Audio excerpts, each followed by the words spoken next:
The sound of knuckles rapping against weathered wood echoed through the small ranch house, just as Isaac Donovan was pouring his first cup of coffee. And he knew immediately that whatever stood on the other side of that door was going to change his carefully ordered life in ways he could not yet imagine. He set the tin cup down on the rough-hewn table and crossed the room in 3 long strides, his boots heavy against the floorboards. When he pulled open the door, the morning sun behind her cast the woman in silhouette, but he could see enough to know she was young, travel-worn, and desperate. Her dress, though covered in trail dust and stained at the hem, had once been fine, the kind of garment a woman wore to afternoon teas in San Francisco, not to a cattle ranch outside Placerville, California in the summer of 1878. "Please," she said, and her voice carried the refined accent of Eastern finishing schools, though it trembled with exhaustion. "I am looking for work, any work. I can cook, clean, mend clothing. I am a quick learner if there is something I do not know how to do." Isaac found himself staring, not at her face, which was pretty despite the smudges of dirt and the dark circles beneath her eyes, but at her hands. She had them clasped together in front of her, as if in prayer, and they told him everything he needed to know. Those hands had never seen a day of real labor. The fingers were long and elegant, the nails shaped and clean despite her obvious ordeal. No calluses marked the palms, no rough patches showed years of washing or cooking or any of the 100 tasks a ranch woman performed daily. These were the hands of nobility, or at least wealth, hands that had held silk fans and embroidered handkerchiefs, not scrub brushes and cast iron skillets. "Who are you running from?" Isaac asked, his voice gentle despite the directness of the question. Her eyes widened, green as spring grass, and for a moment he thought she might bolt like a startled deer. Then her shoulders sagged, and he saw the last of her courage draining away like water from a broken barrel. "Please," she whispered again. "I have nowhere else to go." Isaac stepped back and gestured inside. "Come in. You look like you have not eaten in days." She hesitated on the threshold, and he could see her weighing propriety against necessity. Necessity won. She stepped into his home, and Isaac closed the door behind her, already knowing that letting her in was the beginning of something he could not name, but felt in his bones like the coming of a storm. The woman stood in the center of his main room, looking small and lost amid his simple furniture. Isaac guided her to one of the chairs at his table and set about making breakfast, watching her from the corner of his eye as he worked. She sat with perfect posture, hands folded in her lap, eyes downcast. Even in her exhaustion and fear, breeding showed through. "My name is Isaac Donovan," he said as he cracked eggs into his skillet. "I run this ranch alone, mostly cattle with some horses. It is not much, but it is mine, paid for with my own sweat and savings." "Arabella Pierce," she said quietly, "though I suppose that name means nothing out here. Should it mean something somewhere else?" She was silent for a long moment, and Isaac let her be, focusing on the breakfast. He had learned patience during his years as a ranch hand before saving enough to buy this land. Some stories needed time to be told. "My father was Charles Pierce of San Francisco," she finally said. "He owned shipping interests, mining investments, real estate throughout California and Nevada." Isaac recognized the name. Most people in California would have. Charles Pierce had been one of the men who made fortunes from the gold rush and the silver strikes, though he had done it through business rather than breaking his back with a pan and shovel. "Was?" Isaac asked, noting her use of past tense. "He died 6 months ago. Heart failure, the doctors said." Arabella's voice remained steady, but Isaac heard the grief beneath it. "Everything went to my stepmother. Everything. The lawyers said the will was clear and legal." Isaac set a plate of eggs, bacon, and fried bread in front of her, along with a cup of coffee. She stared at it as if she had forgotten what food was. "Eat," he said, not unkindly. "You can tell me the rest after you get something in your stomach." Arabella picked up her fork with hands that shook slightly, and Isaac saw her struggle to remember how to eat properly versus how to eat when starving. Breeding won again. She cut small bites and chewed thoroughly, though he could see the effort it took not to shovel the food in desperately. He made himself his own plate and sat across from her, eating in companionable silence. When she had cleaned her plate, color had returned to her cheeks, and some of the haunted look had left her eyes. Isaac refilled her coffee cup and leaned back in his chair. "Tell me the rest." "My stepmother married my father 3 years ago when I was 19. I never liked her, but father was lonely after mother died, and Constance could be charming when she wished. After he died and I learned I had been left with nothing, Constance made her intentions clear. She had already arranged a marriage for me to a business associate of hers, a man named Gerald Whitmore. The name meant nothing to Isaac, but the way Arabella said it told him plenty. You did not want to marry him. He is 53 years old, cruel, and has buried 2 wives already under suspicious circumstances. But he is wealthy and has political connections, and Constance needed him for some business dealings. I was to be the payment for his cooperation." Arabella's hands tightened around her coffee cup. "I tried to fight it. I went to lawyers, but they said the marriage contract Constance had signed on my behalf was legal since I had no money of my own and she was my legal guardian until I turned 25 or married. The law was clear. I had no choice." "So you ran," Isaac said. "So I ran," she agreed. 3 weeks ago, the night before the wedding. I took what jewelry I still had, sold it piece by piece as I traveled, and tried to get far enough away that they could not find me. But my money ran out yesterday, and I have nowhere left to go. If you turn me away, I will have to throw myself on the mercy of the town. And if anyone recognizes my name or description and sends word to San Francisco, Constance will have me dragged back within days." Isaac studied her across the table. She met his gaze steadily now, though he could see the fear behind her eyes. She expected him to refuse her to send her away. Most men would.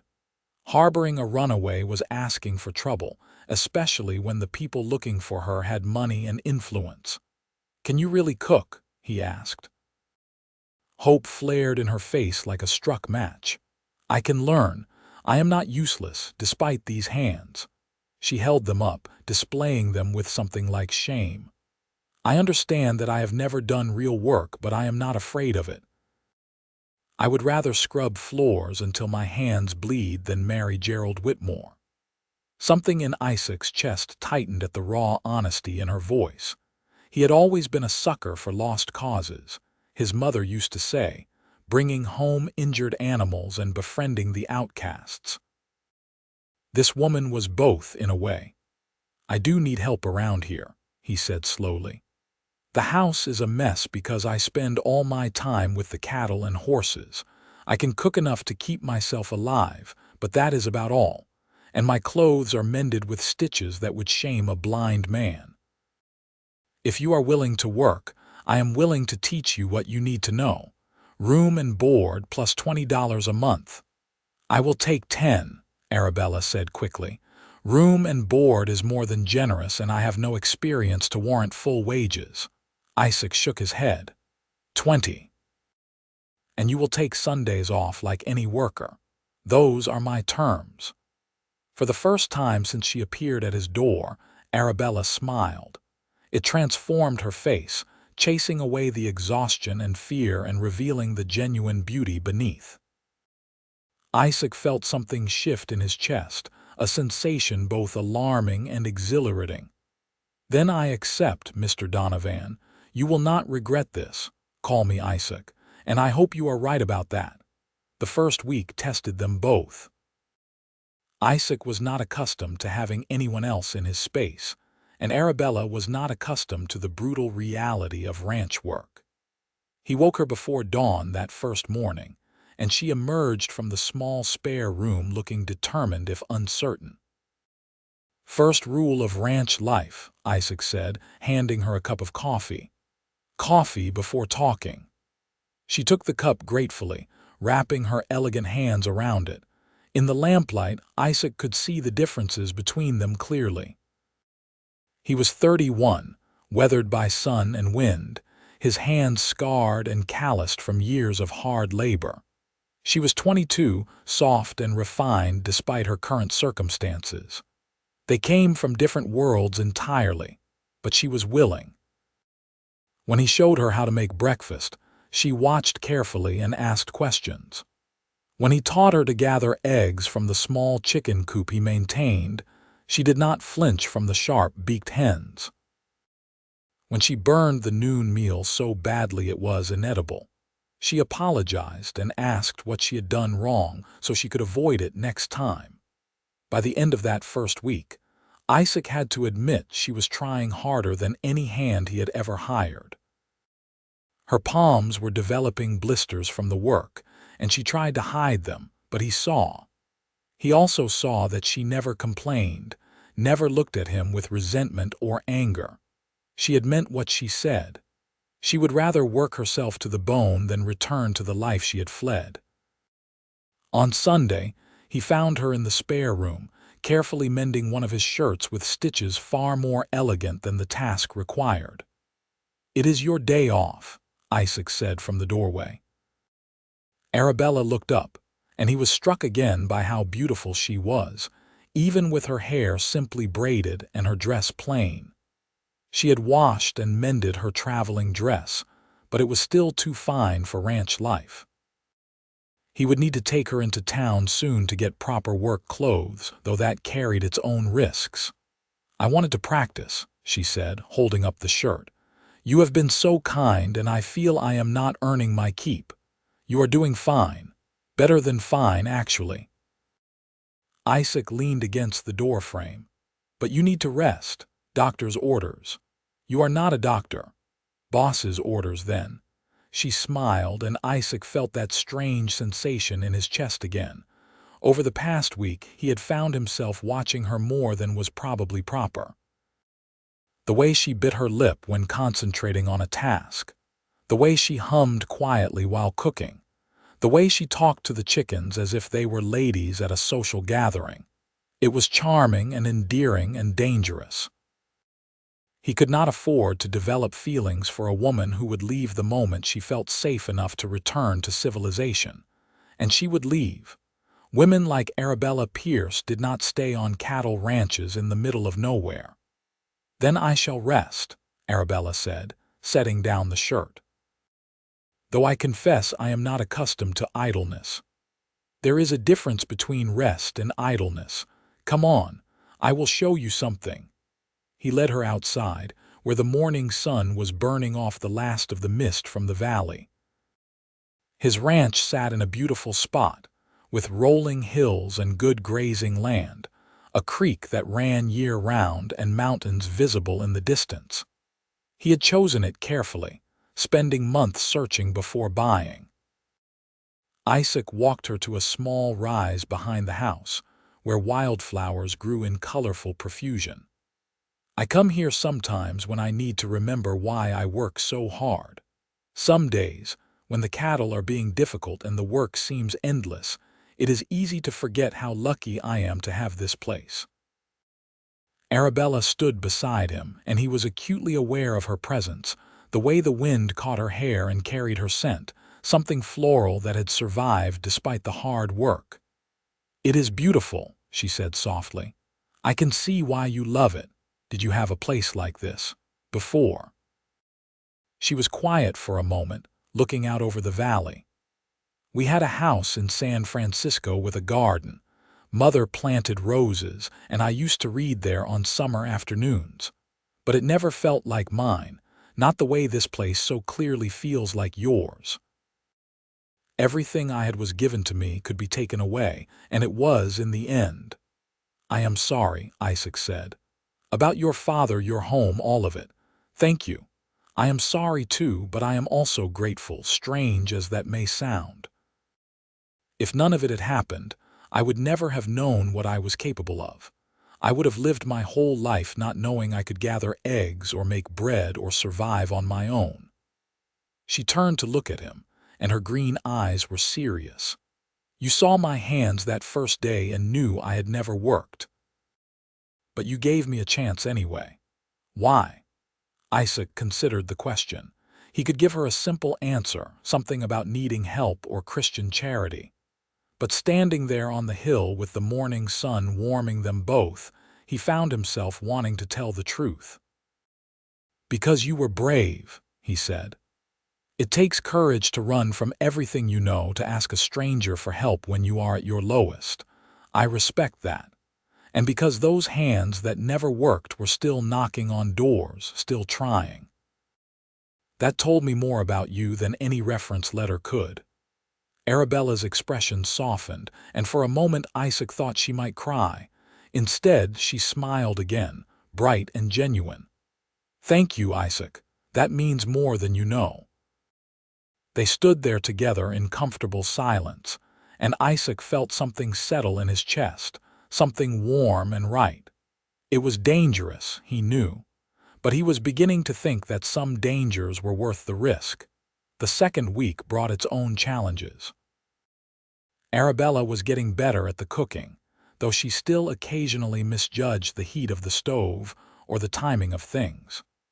Isaac found himself looking forward to meals, not just for the food but for her company. She would tell him stories about growing up in San Francisco, about the people she had known and the society she had been part of. He told her about his own past, growing up on a farm in Missouri, working as a ranch hand after his parents died, saving every penny until he could buy his own place. "Do you ever get lonely?" Arabella asked one evening as they sat on the porch after dinner, watching the sun paint the sky in shades of orange and purple. "Sometimes," Isaac admitted. "It is quiet out here. But I prefer it to the bunkhouses, where you are never alone but always lonely anyway, if that makes sense." It does. I felt that way at social gatherings, surrounded by people but never truly known by any of them. Everyone wanted something from me or from my father's money. She drew her knees up, wrapping her arms around them in a gesture that made her look younger. "Is it wrong that I am happier here, working myself exhausted every day than I ever was in my old life?" "No," Isaac said. "I do not think that is wrong at all." The comfortable silence stretched between them, and Isaac felt the pull toward her growing stronger. He wanted to know everything about her, wanted to hear her laugh more often, wanted to see her face first thing every morning. It was foolish and reckless and inevitable. The third week brought trouble to their doorstep in the form of a well-dressed man on an expensive horse. Isaac was working with one of his young horses in the corral when he saw the rider approaching, and something in his gut told him this was about Arabella. He walked to meet the stranger, aware of Arabella emerging from the house behind him, probably drawn by the sound of hoofbeats. The man who dismounted was about 40, with sharp eyes and a harder expression. "I am looking for someone," the man said without preamble. "A young woman, early 20s, dark hair, green eyes, goes by the name Arabella Pierce. There is a reward for information leading to her whereabouts." Isaac kept his face carefully neutral. "What is your interest in this woman?" "She ran away from her legal guardian and a lawful marriage contract. Her family wants her returned safely. If you have seen her or heard anything, there is $100 in it for you." $100 was a substantial sum, more than some men made in 6 months. Isaac could hear Arabella's breathing behind him, quick and shallow with fear. "Cannot say I have seen anyone matching that description," Isaac said evenly. "But if I do, where should I send word?" The man handed him a card. There is a telegraph office in Placerville. Send word to this San Francisco address and someone will come immediately. His eyes moved past Isaac to Arabella, who had frozen in the doorway. "That your wife, my housekeeper," Isaac said. "And yes, before you ask, everything is proper and appropriate." The man's gaze lingered on Arabella for a moment too long, and Isaac felt his hackles rise. But then the stranger mounted his horse again.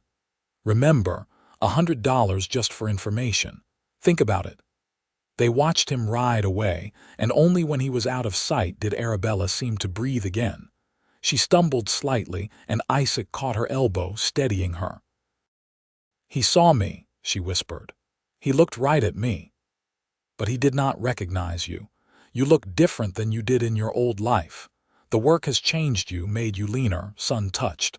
"And you were wearing a fine dress then, probably had your hair done in some fancy style." He was looking for a society lady, not a ranch worker. Arabella looked down at herself, at her simple dress and work-roughened hands, and laughed shakily. "I suppose I have changed. We need to be more careful," Isaac said. "If one man came looking, others will follow. You should stay close to the house for now, at least until we know if he is moving on or staying in the area." "Isaac." Arabella touched his arm, and even through his sleeve he felt the contact like a brand. "You could have taken that reward. $100 is a lot of money." "Yes, it is." "But you did not even hesitate." Isaac looked down at her, at this woman who had come into his life 3 weeks ago and turned everything upside down. "No," he said simply. "I did not." Something passed between them then, an understanding that went beyond words. Arabella's hand was still on his arm, and Isaac covered it with his own, feeling the new calluses forming on her palms, the roughness that came from honest work. These were not the hands of nobility anymore. They were the hands of a woman building a new life, and he wanted to be part of that life more than he had ever wanted anything. "I should get back to work," he said, though he made no move to step away. "I should finish the washing," Arabella said, but she did not move either. They stood there in the yard, hands touching, eyes locked, until finally Isaac forced himself to step back.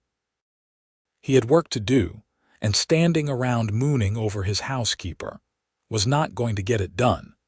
No matter how much he wanted to pull her into his arms and promise he would keep her safe from whatever might come.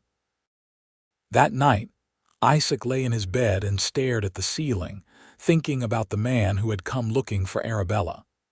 He had sent out a reward notice, which meant others would come.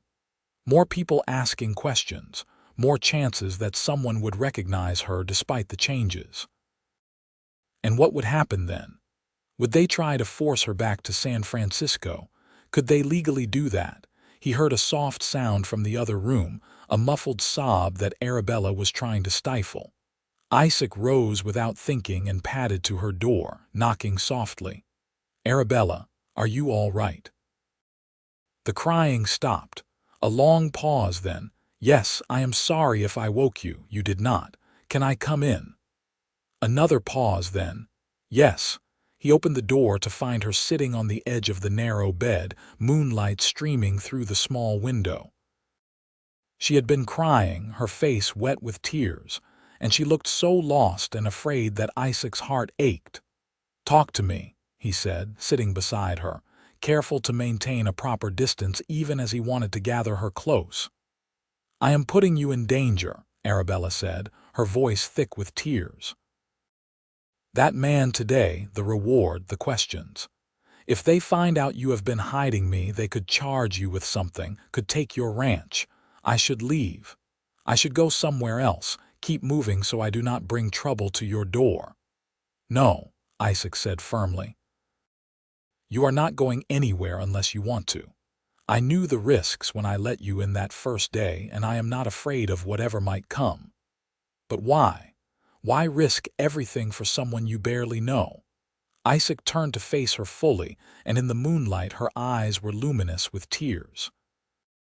"Because in these 3 weeks, I have come to care about you more than is probably wise or proper. Because you make this house feel like a home instead of just a place I sleep. Because when I see you determined to learn, to work, to build something new from the ashes of your old life, I admire you more than I can say. And because the thought of you leaving makes me realize just how empty this place would be without you. Arabella stared at him, her lips parted in surprise. Isaac, I am not asking you for anything, he continued quickly. I know your situation is complicated, and I know you need time to figure out who you are away from everything you were, but I needed you to know that you are not a burden. You are not putting me in danger that I did not choose to face. You are wanted here, Arabella, by me. A tear slid down her cheek, but she was smiling. I thought it was just me, she whispered. I thought I was being foolish, developing feelings for the man who saved me, confusing gratitude with something more. But it is more, is it not? This feeling between us. Yes, Isaac said, his voice rough. At least it is for me. And for me, Arabella said. She reached out, touching his face with those hands that were no longer quite so soft, and Isaac leaned into the touch. I have never felt this way before. In my old life, men courted me for my father's money or my social connections. No one ever saw me, really saw who I was beneath the pretty dresses and practiced smiles. But you see me, Isaac. You saw me even when I was dirty and desperate and begging for work. Isaac turned his head and pressed a kiss to her palm, feeling her shiver at the contact. I see you, Arabella. And everything I see makes me want to know more. She leaned forward, and Isaac met her halfway, their lips touching in a kiss that was gentle and tentative and absolutely right. He cupped her face in his work-roughened hands, and she sighed against his mouth, her fingers curling into his shirt. The kiss deepened, and Isaac felt years of loneliness falling away, replaced by something warm and real and infinitely precious. When they finally parted, both breathing hard, Arabella rested her forehead against his. What do we do now? Now, Isaac said, we take things one day at a time. We keep you safe, we let these feelings between us grow naturally, and we figure out the rest as we go. That sounds perfect, Arabella murmured. Isaac made himself stand, knowing that if he stayed much longer, propriety would be well and truly abandoned. Get some sleep. Tomorrow is Monday, and Mondays are always busy around here. Isaac, Arabella called as he reached the door. Thank you for everything. Thank me by still being here in the morning, he said with a smile. I will be here, she promised. I am not going anywhere. The next few weeks passed in a strange combination of caution and growing intimacy. Isaac and Arabella were careful when anyone came near the ranch, which was rare but not unheard of. Neighboring ranchers occasionally stopped by, or cowboys passing through looking for work. Each time, Isaac felt his heart race with worry that someone would recognize Arabella, but her transformation seemed complete.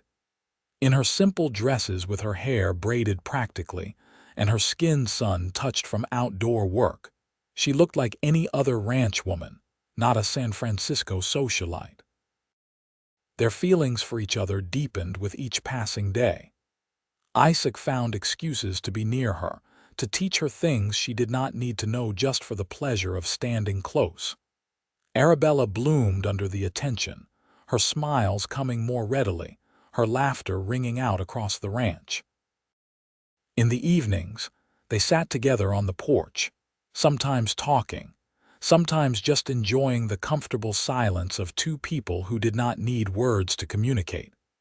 One evening, about 2 months after Arabella first knocked on his door, Isaac rode into Placerville for supplies.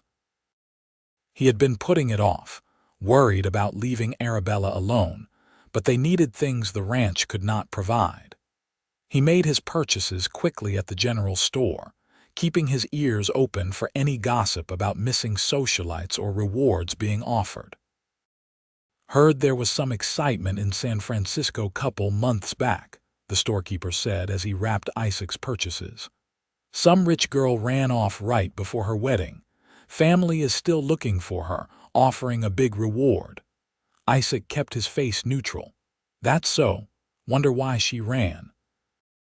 Who knows with rich folks, probably some silly girl's fantasy about adventure. The storekeeper shook his head. Though I heard the man she was supposed to marry is not the nicest fellow, maybe she had good reason. Maybe, Isaac agreed, gathering his packages. Thanks for the supplies. As he loaded everything into his wagon, Isaac noticed a man watching him from across the street. Not the same man who had visited the ranch, but cut from similar cloth. Well-dressed, eyes sharp and assessing. Isaac pretended not to notice and climbed onto the wagon seat, but his heart was pounding. They were still looking, still searching, and Placerville was too close to his ranch for comfort. He drove the wagon home faster than usual, and relief flooded through him when he saw Arabella in the garden she had started, pulling weeds from around the vegetables. She looked up at the sound of the wagon and smiled, that brilliant smile that made his whole world brighter. "How was town?" she asked, coming to help him unload. "Fine," Isaac said, not wanting to worry her. "Though I think we need to be extra careful for a while. There are still people asking questions." The smile faded from Arabella's face, but she nodded. "I understand." That night after dinner, Isaac made a decision. He found Arabella washing dishes and took the plate from her hands, setting it aside. "We need to talk about the future," he said. Apprehension flickered in her eyes. "That sounds serious." "It is. Arabella, I have been thinking about your situation. Right now, you are vulnerable. If they find you, they could try to force you back to San Francisco, claim you are not of sound mind or that you are under my influence or any number of legal tricks. But if you were married to someone else, that contract with Gerald Whitmore would be void. You would be under your husband's protection, not your stepmother's guardianship." Arabella had gone very still. "What are you saying?" Isaac took her hands in his, those hands that now bore the marks of work alongside the remnants of her former life. "I am saying that I love you, Arabella Pierce. I know it has only been 2 months, and I know we come from different worlds, but I love you more than I thought possible. I love your determination and your courage and your terrible cooking that has slowly become quite good cooking. I love the way you talk to the chickens and hum while you work and look at this ranch like it is the most beautiful place in the world." Tears were forming in her eyes, but she was smiling. "Isaac, I am not asking because I want to save you," he continued. "I am asking because I cannot imagine my life without you in it. Marry me, Arabella, not because you need protection, though that is a benefit. Marry me because you love me the way I love you." "Yes," Arabella said, the word coming out as a sob. "Yes, I love you. I have loved you since that first week when you showed me how to make bread and you were so patient even though I made a mess of it. I have loved you every day since, more and more until I thought I would burst with it. Yes, I will marry you." Isaac pulled her into his arms and kissed her, pouring everything he felt into that kiss. She kissed him back with equal fervor, her arms wrapping around his neck, and for a long moment, there was nothing in the world but the two of them and the love flowing between them. When they finally parted, both grinning like fools, practical considerations reasserted themselves. "We should do it soon," Isaac said. "The sooner you are legally my wife, the stronger your protection." "But how? If we go into Placerville and ask the minister, people will talk. They will want to know who I am, where I came from, and if word gets back to San Francisco." Isaac thought for a moment. "There is another option. About 20 miles from here, there is a small settlement called Kelsey. Just a mining outpost, really, but they have a justice of the peace. If we ride out tomorrow, we could be married and back before dark." "Tomorrow?" Arabella looked stunned. That is so soon, having second thoughts. No, she grabbed his hand. Never, I never thought I would get married in a borrowed dress at a mining camp, and somehow that makes me happier than the elaborate wedding my stepmother was planning. This will be real, Isaac. This will be us choosing each other, not a contract or an obligation. Real, Isaac agreed, kissing her again because he could not help himself. As real as it gets.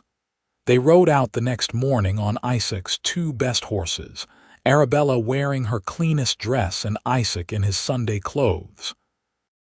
The journey to Kelsey took 4 hours, and they spent it talking about everything and nothing. Plans for the ranch, ideas for expanding the garden, stories from their different lives.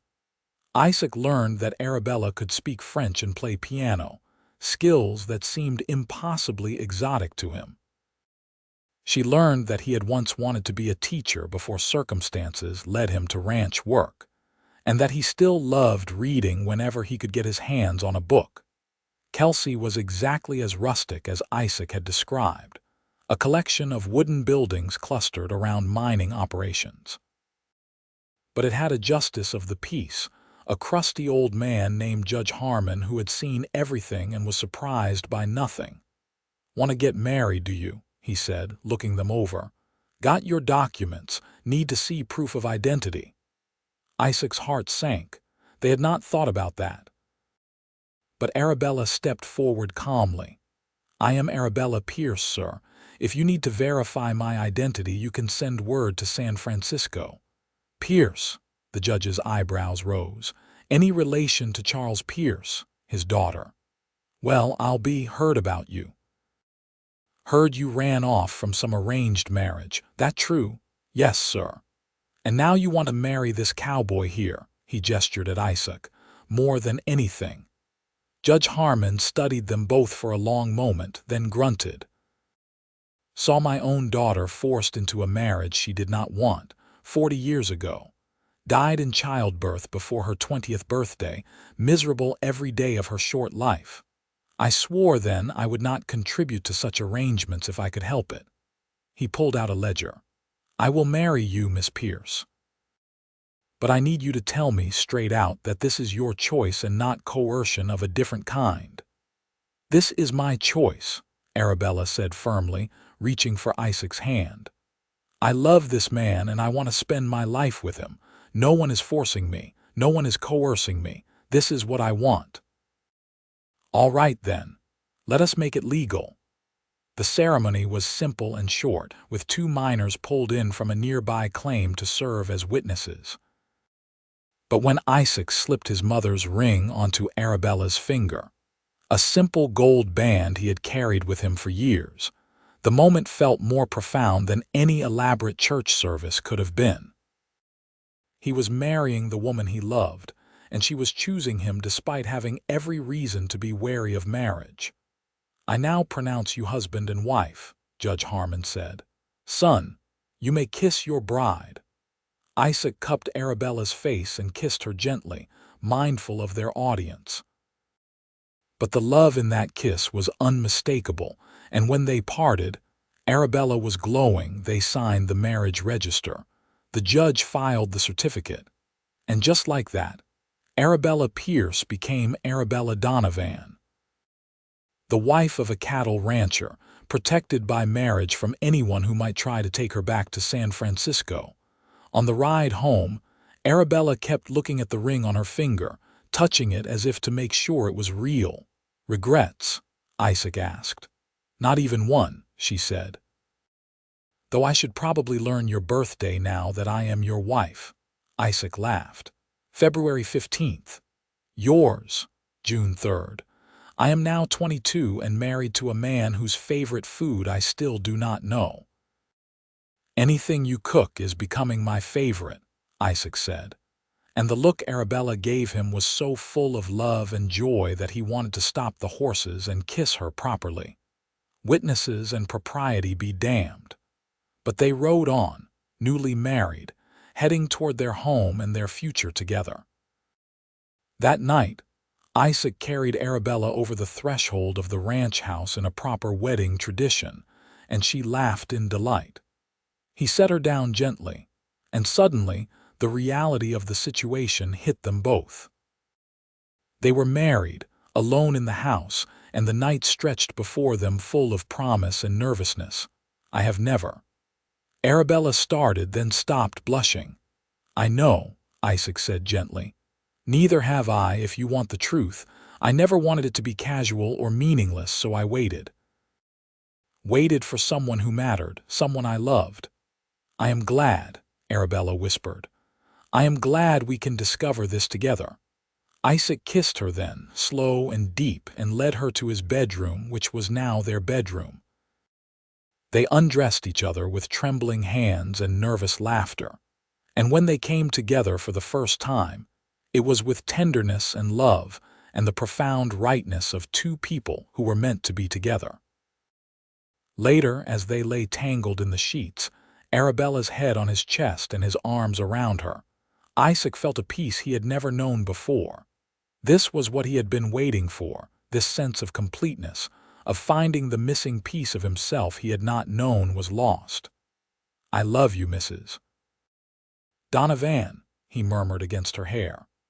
"I love you, Mr. Donovan," she replied, and he could hear the smile in her voice. They fell asleep that way, wrapped in each other and the certainty of their love.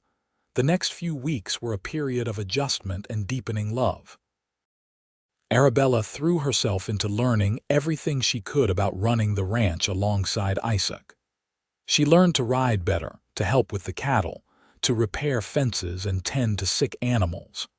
Her hands became truly work-roughened, and she wore the calluses with pride. These were badges of her new life, proof of her choice to build something real. Isaac had never been happier. Coming in from a long day of work to find Arabella waiting, sitting down to meals she had cooked, falling asleep with her in his arms and waking to her smile. All of it felt like a gift he had done nothing to deserve, but would cherish every day for the rest of his life. They were careful when people came around, but they did not hide their marriage.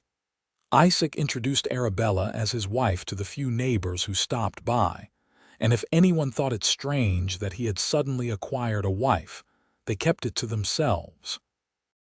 Ranch life was often lonely, and swift courtships were not unheard of. 3 months after their wedding, trouble came calling again.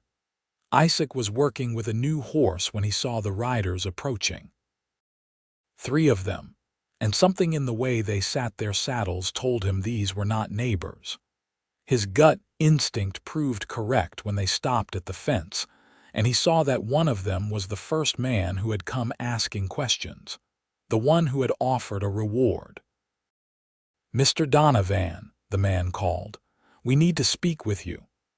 Isaac walked over slowly, aware of Arabella emerging from the house behind him. "What can I do for you, gentlemen? We represent the interests of Constance Pierce and her business associates. We have reason to believe you are harboring a fugitive, one Arabella Pierce, who ran away from her legal obligations." "I am not harboring anyone," Isaac said calmly. "That is my wife, Arabella Donovan. We have been married for 3 months. The 3 men exchanged glances. The leader's jaw tightened. "That marriage is not legal. Miss Pierce was under guardianship and had no authority to marry without her guardian's consent." "Actually," Arabella said, stepping up beside Isaac, "the marriage is completely legal. I was 22 years old when we married, of sound mind, and acting of my own free will. The fact that my stepmother signed a contract on my behalf does not negate my right to choose my own husband."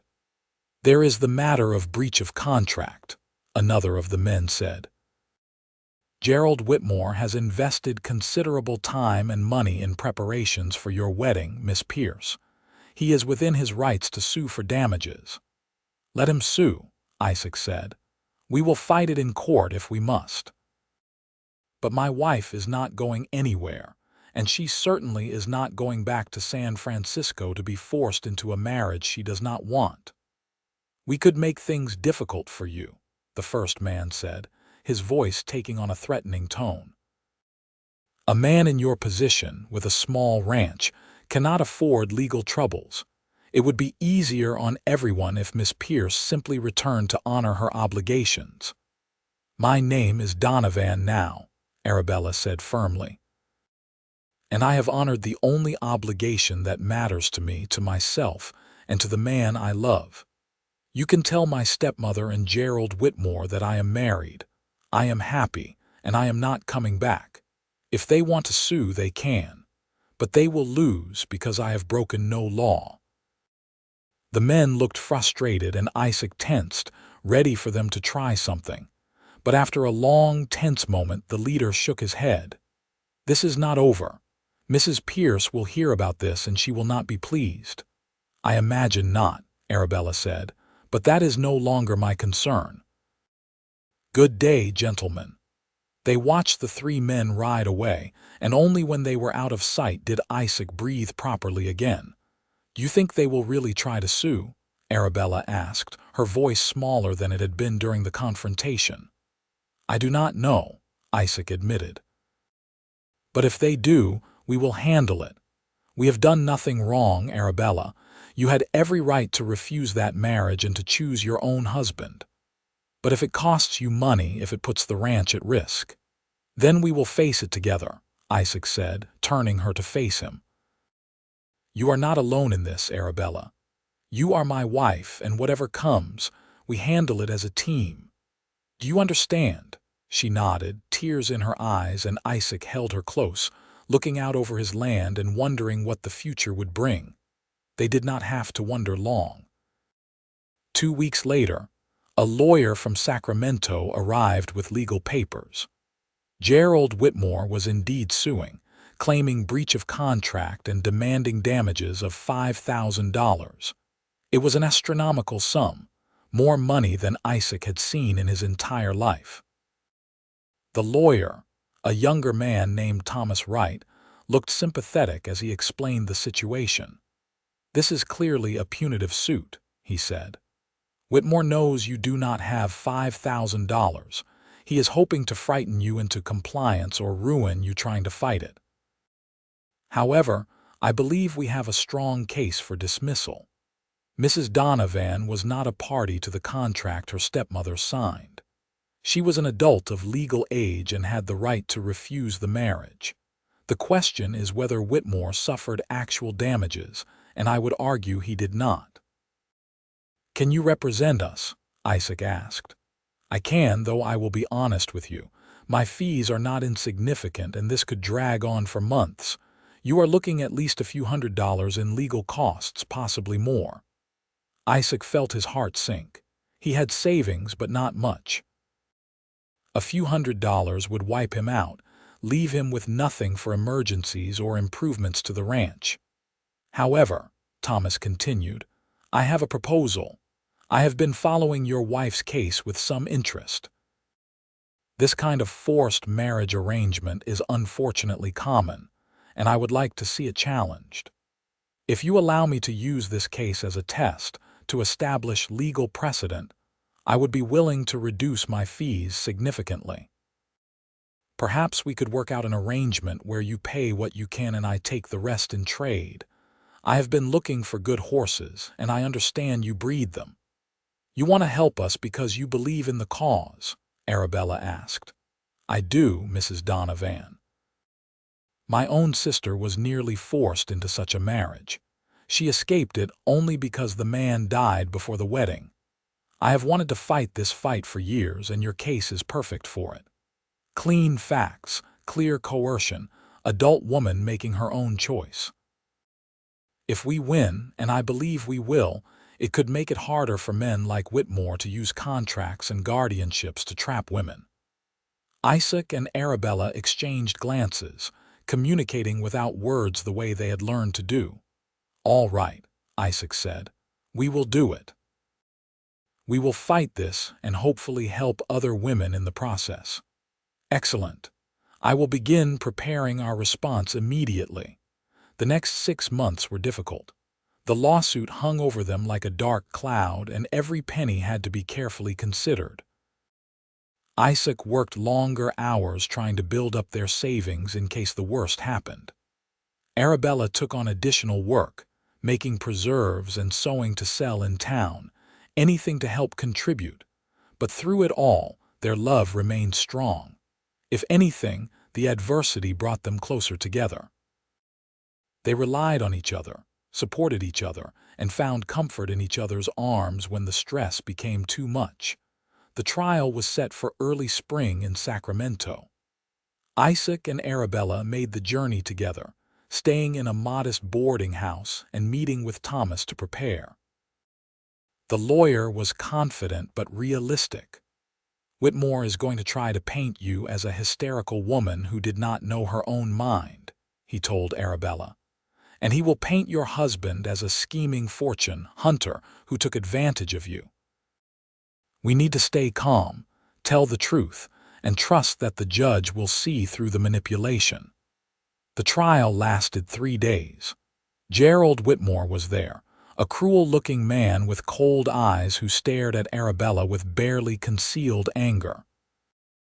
Constance Pierce came as well, dressed in expensive black silk and radiating disapproval. They brought character witnesses who testified that Arabella had always been flighty and emotional, easily influenced and unable to make sound decisions. Then, it was their turn. Thomas called Arabella to the stand, and Isaac watched with pride as his wife calmly and clearly explained her situation. She told the court about her father's death, about learning she had been disinherited, about the marriage contract signed without her knowledge or consent. "I did not run away because I was flighty or confused," she said, her voice steady. "I ran away because I was about to be forced into marriage with a man I did not love, a man I actively feared. I had heard the rumors about his previous wives. I knew that if I married him, I would be signing away my freedom and possibly my life. So I chose to save myself, and I do not regret it." "And when you married Isaac Donovan?" Thomas asked. "That was the first free choice I made in years. He did not know about my background or my father's money. He offered me work when I needed it, taught me how to survive, and treated me with respect and kindness. I fell in love with him because he saw me as a person, not as a commodity. Our marriage is real, it is legal, and it is based on love, not contracts or obligations." Whitmore's lawyer tried to trip her up on cross-examination, but Arabella remained composed, answering every question with quiet dignity. When it was Isaac's turn, he testified about the day Arabella knocked on his door, about the work she did and the wages he paid, about their courtship and marriage. He produced the marriage certificate, properly filed and legal in every way. "Did you know about Miss Pierce's background when you married her?" the opposing lawyer asked. "I knew she was running from something. I did not know the details until later, but it would not have mattered. I did not marry her for her name or her connections. I married her because I love her." How convenient that this love developed so quickly. Some might say suspiciously quickly. "Some might say that," Isaac agreed. "But those people would not have seen us together. They would not have seen her determination to build a new life or the way we came to understand each other. I have worked ranches all my life, counselor. I know the difference between something real and something fake. What Arabella and I have is real." The final arguments took half a day. Whitmore's lawyer argued that contracts must be honored, that allowing women to simply run away from legal obligations would lead to chaos and the breakdown of proper social order. Thomas argued that no contract could supersede a person's fundamental right to choose their own spouse, and that attempting to force marriage through legal manipulation was unconscionable. The judge took 1 day to deliberate. That night, Isaac and Arabella held each other in their boarding house room, neither able to sleep. "Whatever happens," Arabella whispered, "we face it together." "Together," Isaac agreed. The next morning they returned to the courthouse. The judge, a stern-looking man named Blackwell, surveyed the courtroom before delivering his ruling. "I have reviewed the arguments and evidence carefully," he began. "This case raises important questions about the nature of contracts, guardianship, and individual liberty. After much consideration, I find in favor of the defendants, Isaac and Arabella Donovan." Isaac felt Arabella's hand tighten in his, hardly daring to believe what he was hearing. Mrs. Donovan was 22 years old at the time of her marriage, well past the age of majority. She had the legal right to choose her own husband regardless of any contract her stepmother may have signed. Furthermore, I find no evidence that Mr. Donovan coerced or unduly influenced her decision. This was a legitimate marriage entered into freely by both parties. The judge fixed Gerald Whitmore with a hard stare. "As for the plaintiff's claims of damages, I find them spurious. Mr. Whitmore cannot claim damage from a contract to which the principal party never consented. This lawsuit is dismissed, and I furthermore order the plaintiff to pay court costs. Perhaps this will discourage such punitive actions in the future." The gavel came down, and it was over. They had won. Arabella burst into tears, and Isaac pulled her into his arms, not caring that they were in a courtroom full of people. They had won. Arabella was truly free. Their marriage was uncontested, and they could go home without the threat of legal action hanging over them. Thomas Wright shook Isaac's hand vigorously. "Congratulations. This is a good day, not just for you but for everyone who believes in individual liberty." They watched Constance Pierce and Gerald Whitmore leave the courthouse, both looking furious. But Arabella did not spare them more than a glance. She was too busy smiling at Isaac, and he was too busy thanking whatever divine providence had led her to knock on his door that day 6 months ago. The journey back to the ranch felt different, lighter somehow, as if a weight they had been carrying was finally lifted. They talked about the future, about plans and dreams that had seemed uncertain before. "I want to expand the garden," Arabella said. "Maybe sell produce in town. And I have been thinking we could take in a few orphans, give them work and training like you gave me." "I would like that," Isaac said. "This ranch has room to grow in more ways than one. And maybe—" Arabella paused, a slight blush coloring her cheeks. "Maybe it is time to think about a family of our own." Isaac felt his heart swell. "You want children. I want everything with you, Isaac. A family, a future, a life full of love and hard work and all the messy, beautiful complications that come with it." He leaned over and kissed her right there on horseback, not caring that they were on a public road. "Then, that is what we will have." They returned to the ranch in early April, just as spring was painting the valley in fresh green. Everything looked more beautiful than Isaac remembered, or perhaps it just felt that way knowing they could now live without fear. Life settled into a new rhythm. Arabella's garden flourished, and she did start selling produce in town, her friendly demeanor and quality vegetables making her popular with the locals. Isaac's horse breeding program began to show real promise, and he sold several colts for good prices.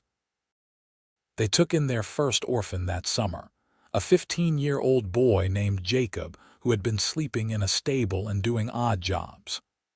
Isaac taught him ranch work, and Arabella made sure he had proper meals and clean clothes.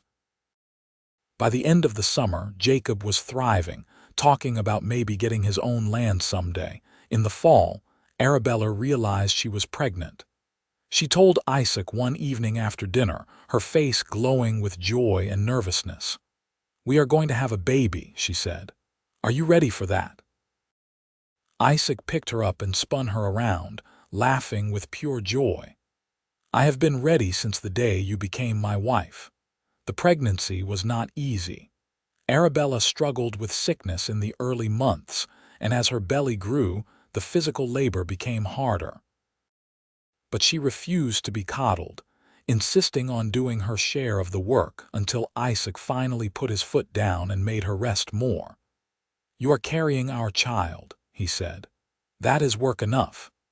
Their son was born on a warm May evening in 1879, almost exactly a year after their marriage. Isaac delivered the baby himself with help from a neighboring ranch wife, and when he held his son for the first time, he understood what people meant when they talked about love at first sight.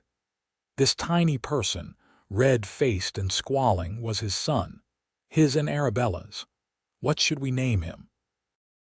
Arabella asked, exhausted but glowing as she held the baby. "Samuel," Isaac said, "after my father, Samuel Isaac Donovan."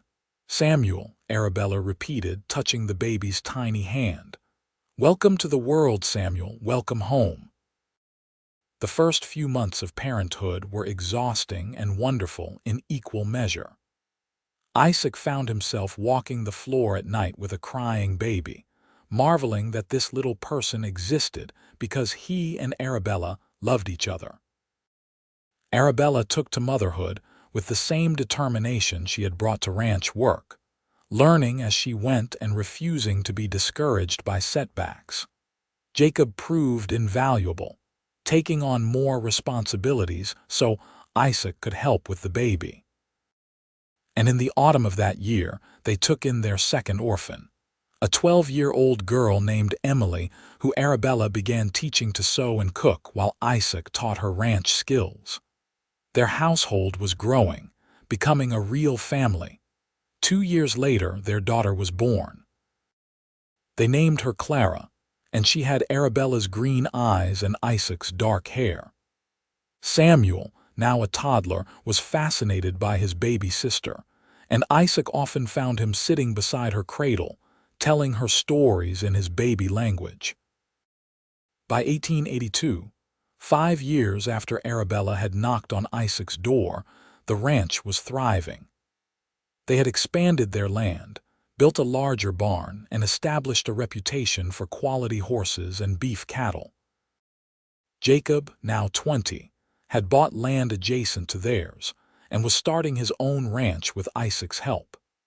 Emily had been adopted by a family in town but visited often, bringing her new parents to buy produce from Arabella's ever-expanding garden. Isaac sometimes stood on the hill behind the house, the same hill where he had taken Arabella on her first Sunday off, and marveled at how much his life had changed. He had gone from a lonely bachelor to a husband, father, and mentor. He had a wife he loved more with each passing day, children who filled his house with laughter and noise, and a ranch that was more successful than he had ever dreamed. One evening, as they sat on the porch watching Samuel and Clara play in the yard, Arabella leaned against his shoulder. "Do you ever regret it?" she asked. "Taking in a desperate woman who brought trouble to your door." Isaac wrapped his arm around her. "Not for a single second. You were the best trouble I ever invited into my life." "I was so scared that day," Arabella admitted. "I had no idea what I was doing or where I would go. And then you opened the door and looked at my hands, and I thought you would turn me away." "Your hands told me you had never worked," Isaac said, taking her hand in his and examining it. "But they also told me you were brave enough to try." That is what mattered. Arabella's hands were different now, still elegant in shape but marked with the calluses and small scars of a working ranch wife. She wore them proudly, these badges of her chosen life. "I love you, Isaac Donovan," she said. "More than I ever thought possible to love another person. And I love you, Arabella Donovan. Thank you for knocking on my door that day. Thank you for choosing me." "Thank you for seeing me," she replied, "for really seeing who I was and who I could be." They sat together in comfortable silence, watching their children play as the sun set over the valley. Inside the house, dinner was waiting on the table, and after they ate, there would be evening chores and bedtime stories and all the ordinary, extraordinary rituals of their life together. Years continued to pass in this fashion, marked by the changing seasons and the steady growth of their family and ranch. In 1884, their third child was born, another son they named Daniel. Samuel started school in town, riding there each morning on his own pony and returning with stories about his day. Clara followed 2 years later, bright and curious and already showing signs of her mother's determination. The ranch continued to prosper. Isaac's horses gained a reputation throughout California, and buyers came from as far as Nevada and Oregon to purchase his stock. Arabella's gardens had evolved into a small commercial operation, with several local women helping her grow and preserve vegetables, fruits, and herbs. She used the profits to fund a school in Placerville for children whose families could not afford tuition, ensuring that education was available to everyone. In 1888, 11 years after they first met, Isaac and Arabella celebrated their anniversary by returning to Kelsey, to the same rough mining camp where Judge Harmon had married them. The judge was still there, older and more weathered, but his eyes lit up when he recognized them. "The Pierce girl and her cowboy," he exclaimed. "I wondered how you two turned out." "We turned out well," Arabella said, showing him a photograph of their 3 children. "Thanks in part to you." "I just performed the ceremony," the judge demurred. "You two did the hard work of making the marriage succeed." "Still," Isaac said, "we wanted you to know that what you did mattered. You could have refused to marry us, could have sent word to San Francisco about Arabella's location, but you believed in her right to choose, and we are grateful." They left the old judge with a basket of Arabella's preserves and a standing invitation to visit their ranch, which he promised to take them up on when his bones could handle the journey. As they rode home that evening, taking their time to enjoy the warm summer night, Arabella asked, "Do you ever wonder how different things would be if I had knocked on someone else's door that day?" "Sometimes," Isaac admitted. "But then I remember that you knocked on mine, and that is all that matters. Whatever path led you to me, I am grateful for it. I am grateful, too. For you, for our children, for this life we have built together. Sometimes I still cannot believe how lucky I was that you saw past my ignorance and gave me a chance." "It was not luck," Isaac said. "It was choice. You chose to keep trying even when things were hard. You chose to learn, to work, to build something new. And you chose me, which still amazes me every day." "I would choose you again," Arabella said simply. "In every life, in every circumstance, I would always choose you." They rode on through the darkening evening, side by side, partners in every sense of the word. Behind them lay 11 years of hard work, love, struggle, and triumph. Ahead lay an uncertain future, but they would face it together, as they had faced everything since the day Arabella knocked on Isaac's door. The years rolled on, bringing both joys and sorrows as years do. In 1890, they lost a 4th pregnancy, and Arabella grieved deeply even as she remained strong for their 3 living children.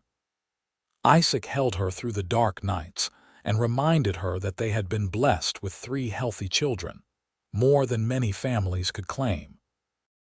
In 1892, Samuel turned 13 and announced he wanted to be a lawyer like Thomas Wright, who had become a family friend and occasional visitor to the ranch. Isaac and Arabella supported his dream, even as it meant acknowledging their oldest child would eventually leave the ranch for education and a career elsewhere. Clara, at 10, showed a gift for horses that exceeded even her father's natural talent. She could calm the wildest colt and seemed to communicate with the animals in ways Isaac could not quite explain. He began teaching her everything he knew, suspecting she might be the one to truly expand the horse breeding operation in future years. Daniel, the youngest at 8, loved his mother's gardens and spent hours helping her plant, weed, and harvest. He talked about wanting to study agriculture at the new university in Berkeley, about learning scientific methods to improve crops and livestock. Their children were finding their own paths, and Isaac and Arabella encouraged them, even as they held tight to these precious years before the children grew up and began their own lives. In 1895, Constance Pierce died, and to everyone's surprise, she left Arabella a substantial inheritance in her will. The letter from the lawyer explained that in her final years, Constance had come to regret her treatment of her stepdaughter and wanted to make amends. The money was not as much as Arabella would have inherited from her father, but it was significant nonetheless. They discussed what to do with the unexpected windfall. Arabella wanted to use it for their children's educations, to ensure Samuel could become a lawyer, that Clara could travel to study with horse trainers in other parts of the country if she wished, that Daniel could attend university. Isaac agreed but insisted on using a portion to modernize the ranch, to install some of the new equipment that would make the work easier as they grew older. "We are not old yet," Arabella protested, but she smiled as she said it. "No, but we are not young anymore either," Isaac replied. He was 48 now, his hair graying at the temples, his body marked by years of hard work.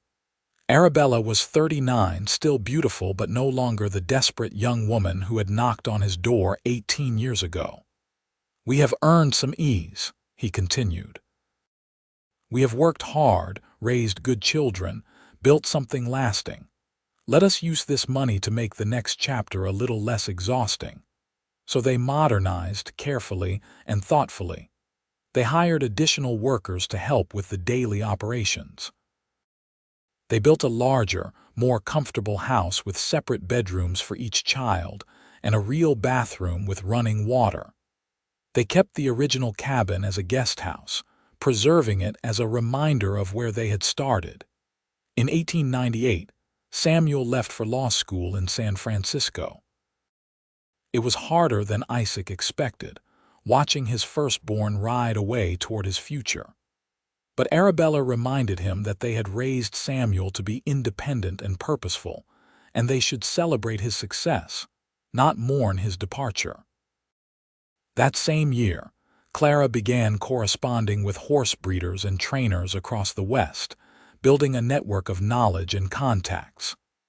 At 16, she was already earning respect in circles usually closed to women, largely because her skills were undeniable.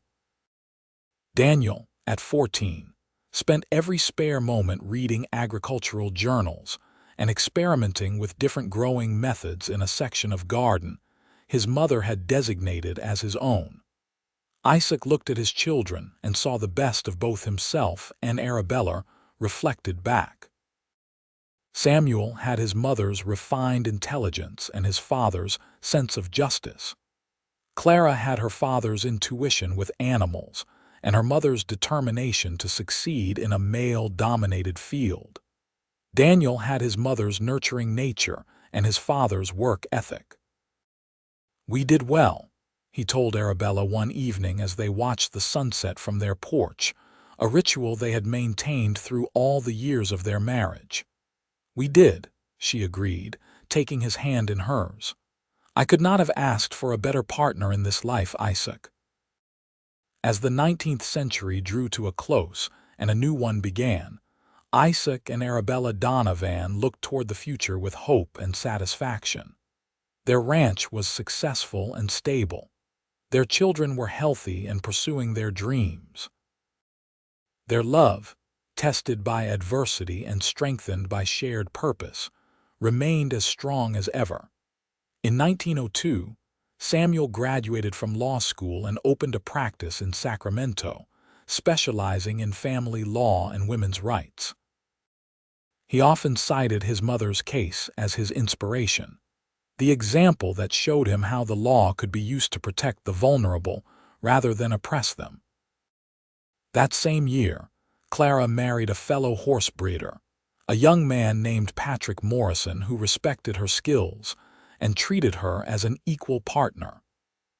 They settled on land adjacent to the Donovan ranch and began building their own operation, working closely with Isaac to breed and train horses. Daniel, at 20, was attending the University of California at Berkeley, studying scientific agriculture and sending home letters full of exciting new methods and ideas. Isaac and Arabella, now in their 50s, gradually transitioned to semi-retirement. They hired a ranch manager to handle the day-to-day operations while they focused on the parts of the work they loved. Isaac still trained the young horses personally, finding it meditative and fulfilling. Arabella still tended her gardens, though on a smaller scale, and devoted more time to her charitable work and the school she had founded. They traveled together for the first time, taking a train to visit Samuel in Sacramento, then continuing to San Francisco. It was Arabella's first time back to the city since she had fled in 1877, and she felt like a ghost walking through her old life. The house where she had grown up had been sold and converted into apartments. The church where her father's funeral had been held was still there, and she stood outside for a long time remembering. "You regret any of it?" Isaac asked, standing beside her. "No," Arabella said firmly. "Losing my father was horrible, and the circumstances afterward were traumatic. But if I had not gone through all of that, I would never have found you. I would never have discovered who I really am or what I am capable of. So no, I do not regret it. I am grateful for where it led me." They visited the cemetery where her father and mother were buried, and Arabella placed flowers on their graves. "I am happy, Father," she said quietly. "I hope you would be proud of the life I have built, of the woman I became." Isaac put his arm around her, and they stood together in the afternoon sunlight, honoring the past while grateful for the present. In 1905, Clara had her first child, a daughter named Arabella after her grandmother. Isaac and Arabella became grandparents, and the joy of holding that tiny baby brought back memories of their own children's births. 2 years later, Daniel married a fellow student from Berkeley, and Samuel married a young lawyer he had been courting for over a year. Within a decade, Isaac and Arabella had 7 grandchildren among their 3 children, and the ranch was often filled with the noise and chaos of multiple generations. On their 30th wedding anniversary in 1908, their children threw them a party at the ranch. Friends, neighbors, workers past and present, all gathered to celebrate the couple who had built so much together. Samuel gave a speech about his parents' love story, about how his mother had found courage in desperate circumstances, and his father had seen potential where others might have seen only trouble. "They taught us that love is not just a feeling but a choice," Samuel said, raising his glass. Every day they chose each other.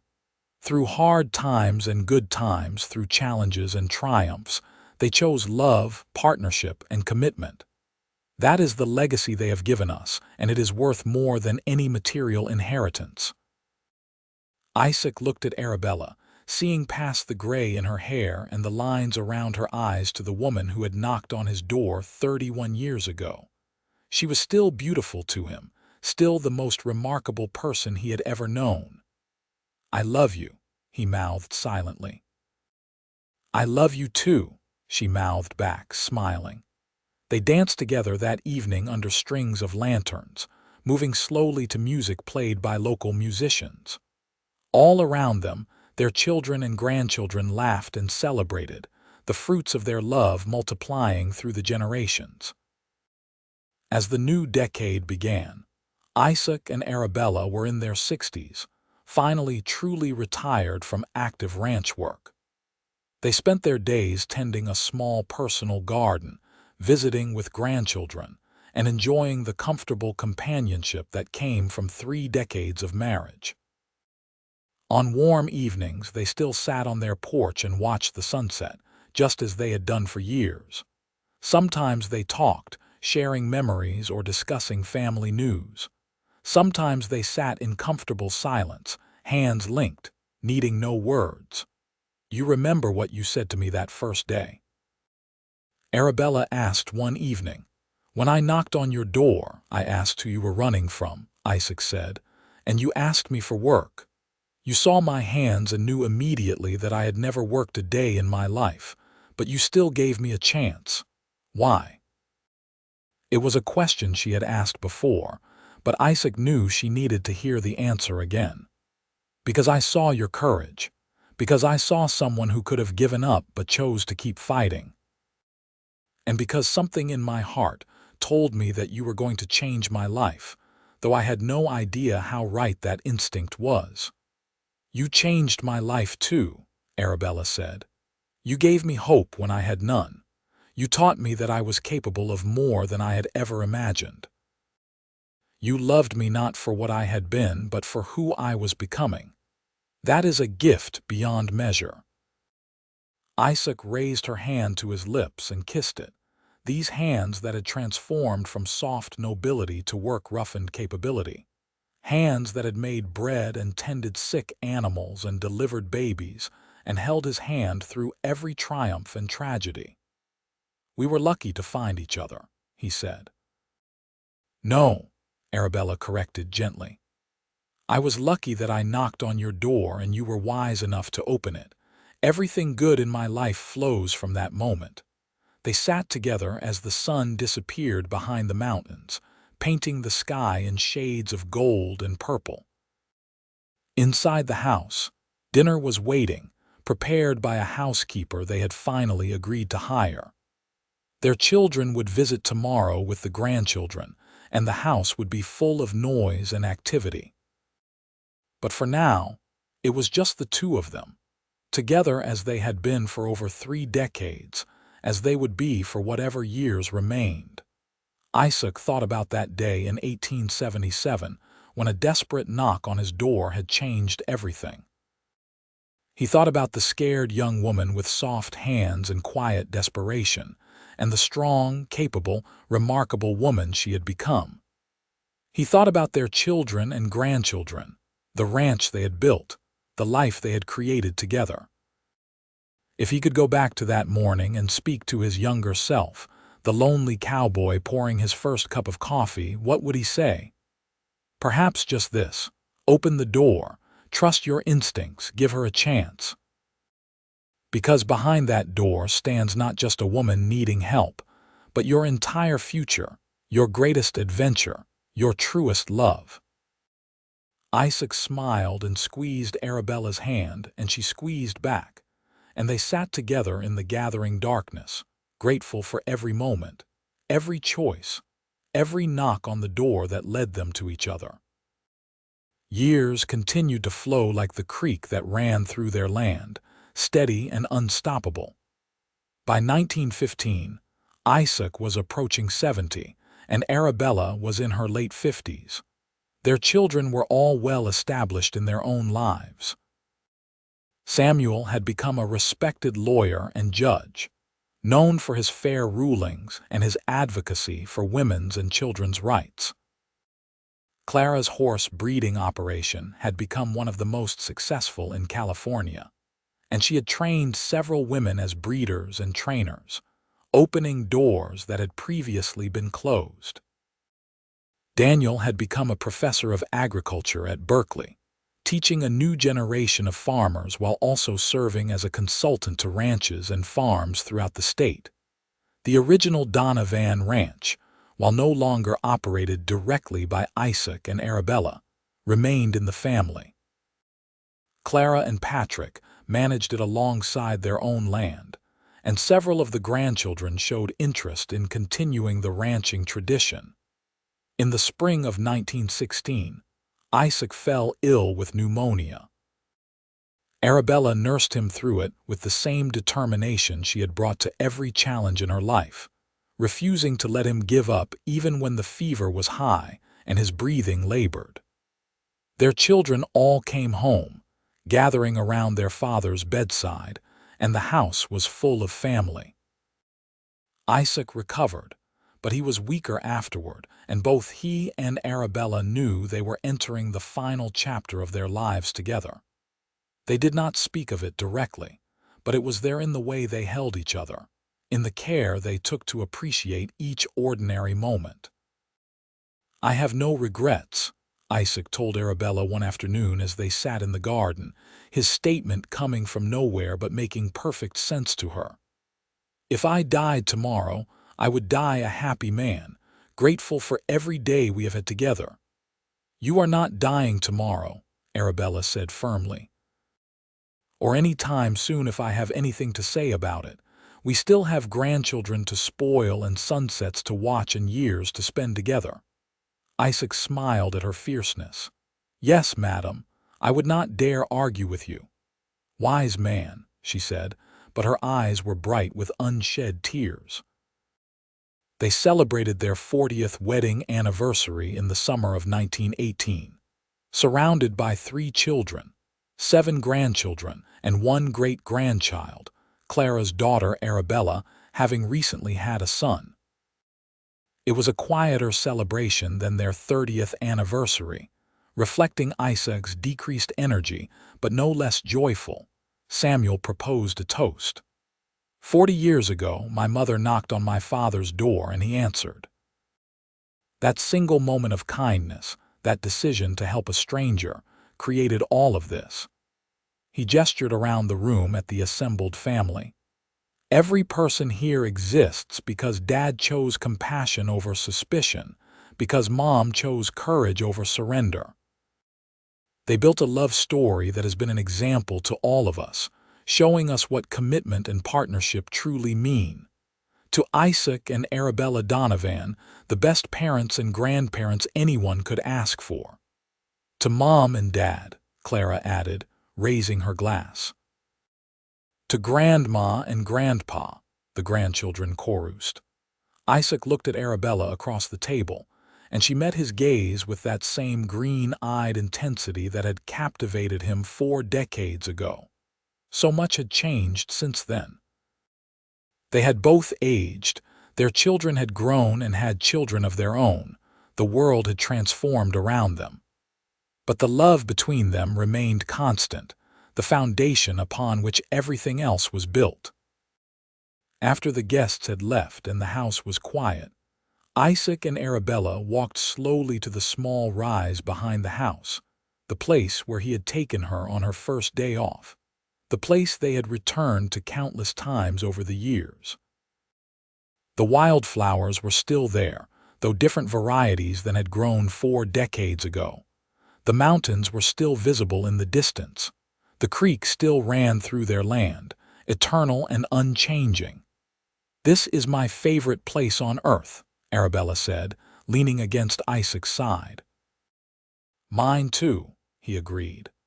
"Not because of the view, beautiful as it is, but because of the memories. Every important conversation we have ever had has happened here, it seems. Do you remember bringing me here that first Sunday? I was exhausted from the work. My hands were covered in blisters, and I felt like I would never be good enough at any of it. But you brought me here and showed me the beauty of what you had built, and it gave me hope that I could build something too." "You built more than I ever did," Isaac said. "I built a ranch. You built a life, a family, a legacy of helping others. Your school in Placerville has educated hundreds of children who might not have had that opportunity otherwise. Your gardens fed this whole community during hard times. You showed our children what strength and determination look like."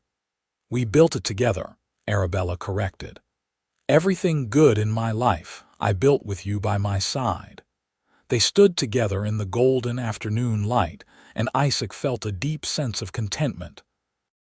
He had lived a good life, a meaningful life, full of love and purpose. Whatever time remained, he would spend it grateful for every moment. The next few years were peaceful. Isaac's health stabilized, and though he was not as strong as he once had been, he remained active and engaged with family. Arabella was still vibrant, still involved in her charitable work, still the organizing force behind family gatherings. In 1921, they celebrated their 43rd wedding anniversary quietly, just the two of them having dinner on the porch as the summer sun set over the valley. They had long ago abandoned elaborate celebrations in favor of simple time together. 43 years, Arabella mused. Almost half a century with you, Isaac. Sometimes it feels like just yesterday I knocked on your door, and sometimes it feels like we have been together forever. Both are true, I think, Isaac said. Time is strange like that. The years pass quickly, but the days are long and full. We have lived several lifetimes in our one life together. If you could go back, Arabella asked, would you change anything? Isaac considered the question seriously. I would have kissed you sooner. That first week I was already falling in love with you, but I waited to say anything because I thought it was too soon. If I could go back, I would tell myself not to waste time. Life is short and love should be celebrated, not hidden. Arabella laughed. I was wondering if you were ever going to say anything. I was falling in love with you too, you know. Every time you patiently taught me something new, every time you looked at me like I was capable even when I felt completely lost, I fell a little more in love. We wasted no time in the end, Isaac said, and we have had 43 years of not wasting time. I would say we made up for that first week of hesitation. That night, Isaac had trouble sleeping. He got up quietly, trying not to wake Arabella, and walked through the house he had lived in for over 40 years. He looked at photographs of their children at various ages, at grandchildren, and now great-grandchildren. He looked at Arabella's wedding ring, which she had placed on the nightstand, still the simple gold band he had given her in that rough mining camp all those years ago. He stepped out onto the porch and looked up at the stars, brilliant in the clear night sky. Somewhere in San Francisco, his son Samuel was probably reviewing cases for court. Somewhere nearby, his daughter Clara was likely checking on a mare about to foal. In Berkeley, his son Daniel might be grading papers or preparing lectures. His grandchildren were scattered across California, living their own lives, building their own futures, all of it, every bit of it, traced back to that moment in 1877 when a desperate young woman knocked on his door and he chose to help her. Isaac smiled, feeling the weight of years and the lightness of joy in equal measure. He had been blessed beyond anything he deserved. He had loved and been loved. He had built something lasting, not just in land and structures, but in people, in family, in the values he and Arabella had instilled in their children and grandchildren. Could not sleep. Arabella's voice came from behind him, and he turned to see her in her nightgown, hair loose around her shoulders. Just thinking, Isaac said, holding out his arm. She came to stand beside him, and he wrapped his arm around her waist. Thinking about how lucky I am. How lucky I have always been, from the moment you knocked on my door. We were both lucky, Arabella said. We found each other when we both needed finding. We built something beautiful together, and we have loved each other through everything life threw at us. That is not luck, Isaac. That is choice, every single day, choosing each other and choosing love. They stood together under the stars, two people who had started from such different places and built a life together that exceeded anything either could have imagined. The night was cool and perfect, and in the distance they could hear the creek running and cattle lowing softly, and all the familiar sounds of the ranch that had been their home for so long. I love you, Arabella Donovan, Isaac said, as he had said countless times over 43 years. And I love you, Isaac Donovan, she replied, as she had replied countless times. Always and forever. They went back inside together, hand in hand, and returned to their bed. Isaac fell asleep with Arabella in his arms, and his last thought before sleep claimed him was gratitude, pure and simple, for the woman beside him and the life they had created together. The morning sun found them still together, as it had found them every morning for over 4 decades, and as it would find them every morning for whatever time remained.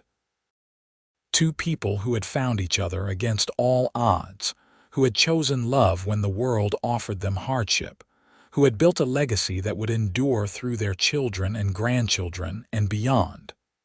It was a good life, a complete life, a life well lived. And it all began with a knock on a door and a man who chose kindness over suspicion, who saw past soft hands to the courageous heart beneath, who loved a woman not for what she had been but for who she could become. In the end, that was what mattered most.